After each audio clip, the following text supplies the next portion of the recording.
at the Minnesota State Fair, and today's spotlight tractor is this 1958 Ford 861 Powermaster Diesel.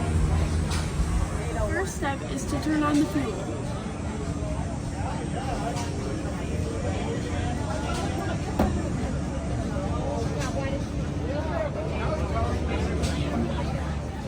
Next we have to make sure it's in neutral. Next we turn the key. Then we push this button.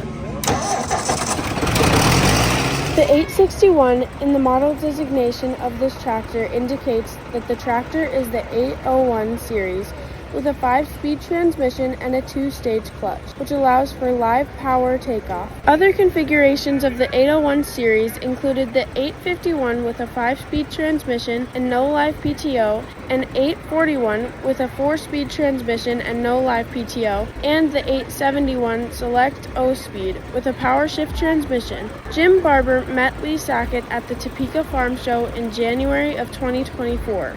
At the show, they discussed possibly restoring Jim's Ford 861 Powermaster Diesel tractor. They spoke in more detail at the 2025 Topeka Farm Show, and that spring, Lee picked up the tractor from Jim's home in White City, Kansas. The tractor had fallen into disrepair, and Jim's initial concern was to get it running properly and repair the power steering. After these items were addressed, Jim decided to have the tractor painted too. All the wiring was replaced, seat suspension was rebuilt, sheet metal was repaired, everything was sandblasted. Parts were primed and painted before being carefully reassembled. The project was completed in August 2025.